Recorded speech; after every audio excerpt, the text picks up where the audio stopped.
Sony is going to be. Sony created a new imprint or a new label called Unties under it's under Sony Music actually, and Sony Music Entertainment will be using this label Unties to publish games and software for not just PS4 but also PC and somewhat surprisingly Switch. So, pardon me. I'll pardon you. This is unique.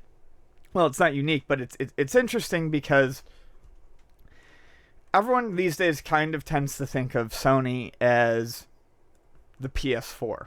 And people might think of this as being weird that Sony is going multi-plat or something like that. But I think people forget that Sony is a massive, massive company. Media conglomerate. A media conglomerate. Which is semi in trouble. With multiple branches.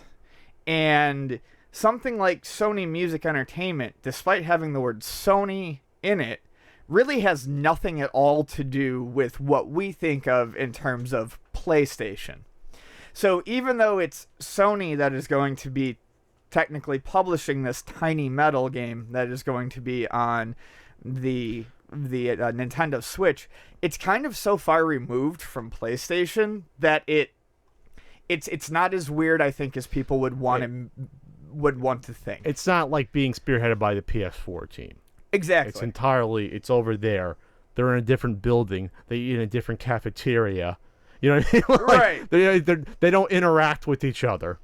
You know, when you actually look at the game itself, you mean, okay, this makes sense. This isn't like a big AAA title. No. It's not like a big PS4 title you're going to see advertised on TV coming to the Switch.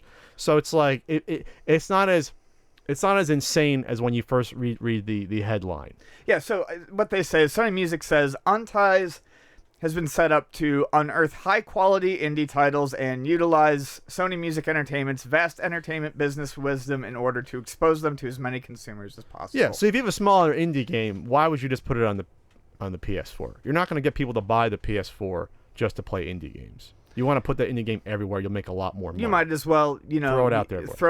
And, put it on Steam. And have everyone buy it and reap the money. You're throwing away money. It's in a way, it's sort of how Microsoft owns Minecraft now, or Mojang in Minecraft, but it's not really talked about, and Minecraft is on everything because it's just one of those properties where it doesn't make sense for you to just keep that all to yourself. Yeah, you're just diversifying where you're making money via publishing, and it's not necessarily tied to, your spearheaded business property of your hardware. Like I said, it's removed. It's almost like another company entirely. So when you see Sony, again, Sony is Sony used to make laptops. They stopped doing that.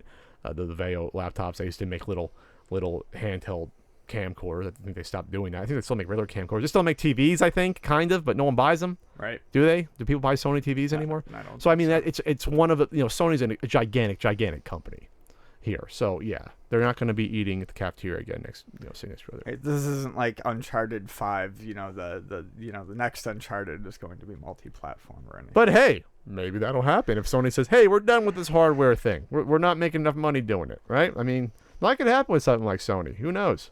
So freaking big. Do you know anything about this game itself? Other games coming out. Let's see. This isn't the I'm reading this article from GameSpot. This isn't the first time Sony has published games on non-PlayStation consoles. Sony Online Entertainment has previously published games such as PlanetSide 2 and Payday: The Heist on PC. Okay. So that to me is...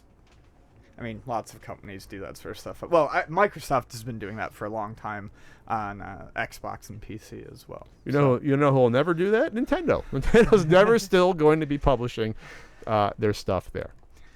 Yeah.